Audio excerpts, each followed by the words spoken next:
Rosa Agramonte Moraleda, viuda de Cusicanqui. Rosa Agramonte Moraleda nació en la ciudad de La Paz el 20 de junio de 1912 y fue hija única del señor Ricardo Agramonte Mendoza y la señora María Luisa Moraleda. Su padre fue descendiente directo del fundador Alonso de Mendoza. Fue heredero de una gran fortuna en inmuebles y fincas.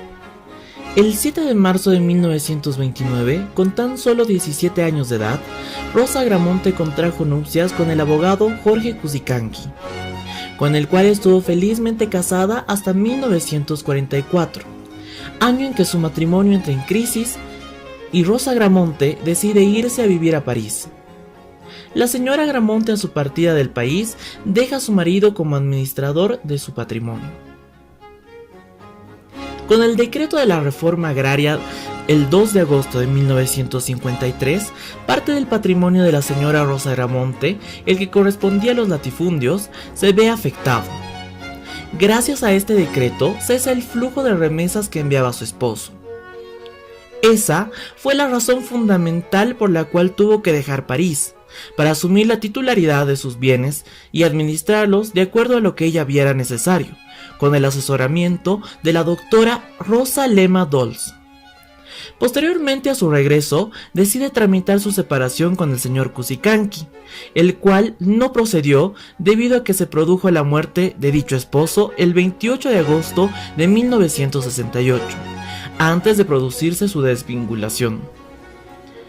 El año siguiente, el 21 de mayo, fallece la señora Agramonte a la edad de 57 años, a causa de su débil estado de salud.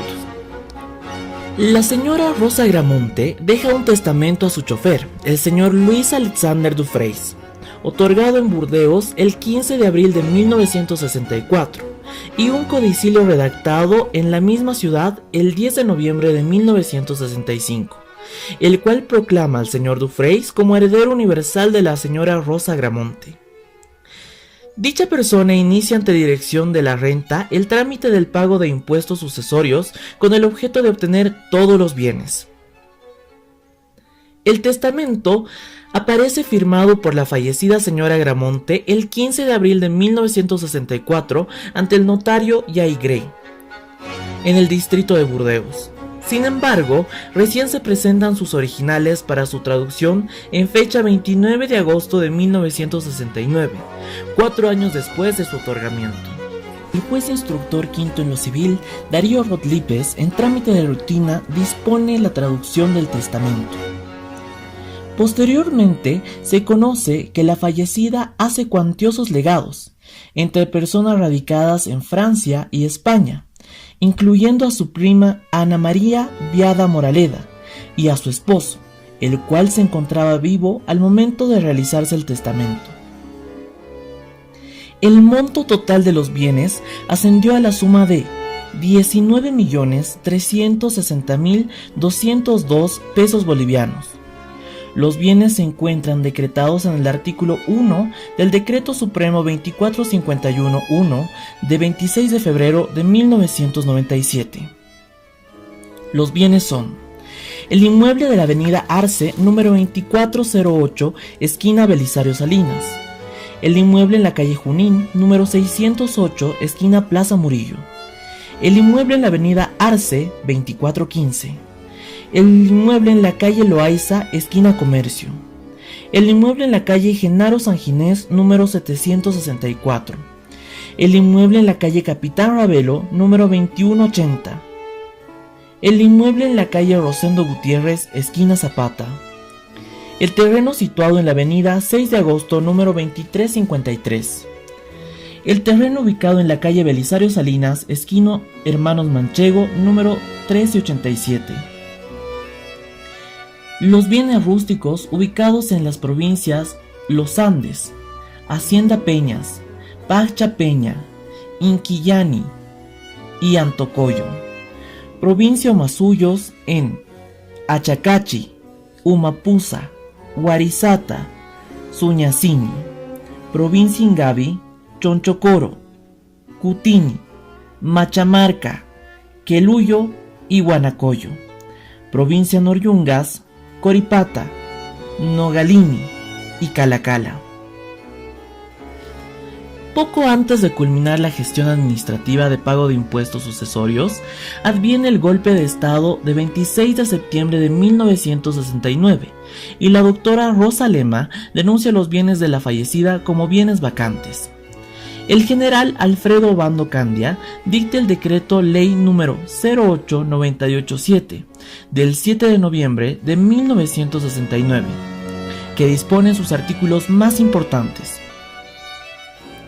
El Estado es propietario del total de los bienes muebles, inmuebles, valores mobiliarios, depósitos bancarios, cuentas bancarias, fondos rústicos, joyas, depósitos de dinero en los bancos de Bolivia y el exterior, y demás bienes que en el porvenir se recuperen y descubran, fincados al fallecimiento de la señora Rosa Gramonte, viuda de Cusicanqui.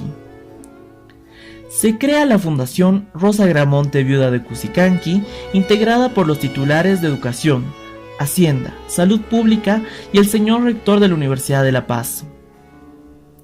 El señor ministro de Educación, como presidente de la fundación, designará 2 depositarios, que a nombre del Estado tomarán posesión de la masa de los bienes. Estos depositarios procederán a la inventariación, administración, avalúo y adopción de las medidas pertinentes para la liquidación de los bienes de acuerdo a lo que disponga el Consejo Permanente de la Fundación. El Consejo Permanente de la Fundación Rosa Gramonte, viuda de Cusicanqui, dispondrá de todos los bienes, distribuyendo el monto de acuerdo a los porcentajes dispuestos por el Decreto Ley 16 de septiembre de 1955, en la siguiente forma: 57,5% al Ministerio de Educación, 27,5% al Ministerio de Salud, 15% al Ministerio de Hacienda, debiendo percibir de este porcentaje, 45% a la Universidad Mayor de San Andrés, de acuerdo al decreto de 11 de julio de 1965. Ante estas disposiciones, Dufresne y su abogado Miguel Gisbert tratan de impugnar la misma, pero el presidente rechaza la impugnación bajo el siguiente considerando: los apersonantes Dufresne y Gisbert no tienen mandato legal para representar a los demás herederos testamentarios. El testamento otorgado en 1964 y el codicilio en 1965 no habían sido presentados para su traducción sino hasta 1969, y la señora Gramonte nunca había divulgado la realización del mismo. Debido a que el gobierno no dio marcha atrás con el Decreto Supremo 08987, Luis Alexander Dufresne y Miguel Gisbert presentaron una demanda de inconstitucionalidad de dicho Decreto Supremo ante la Corte Suprema de Justicia, presentando como prueba el testamento de Agramonte, en fecha 21 de enero de 1976. La Corte emite auto supremo decretando lo siguiente: la donación no es permitida porque el testamento fue otorgado contra la prohibición del artículo 512 del Código Civil Santa Cruz, disponiendo que si no existen descendientes legítimos o naturales, ni ascendientes, los cónyuges se heredan recíprocamente.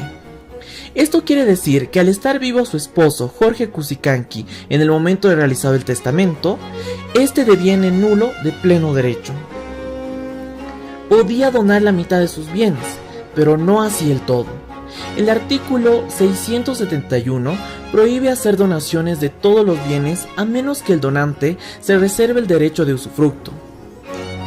El legado hecho a un acreedor no se juzgará hecho en compensación de la deuda, por efecto del artículo 596, por lo cual la donación hecha a favor de Dufresne se refuta nula si en el testamento se declara que éste fue acreedor de la testadora.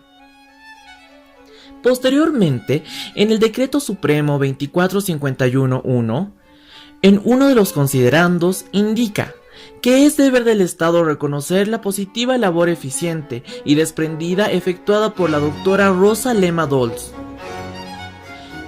denunciante y abogada defensora del patrimonio a su cargo, correspondiendo al Estado pagarle conforme a la ley el respectivo porcentaje como denunciante sobre el valor total de los bienes denunciados y sus honorarios profesionales. En conclusión, la señora Rosa Gramont, viuda de Cusicanqui, fallece viuda, sin ascendientes, sin hijos ni colaterales, en el grado que permita la ley para convertirse en herederos legales.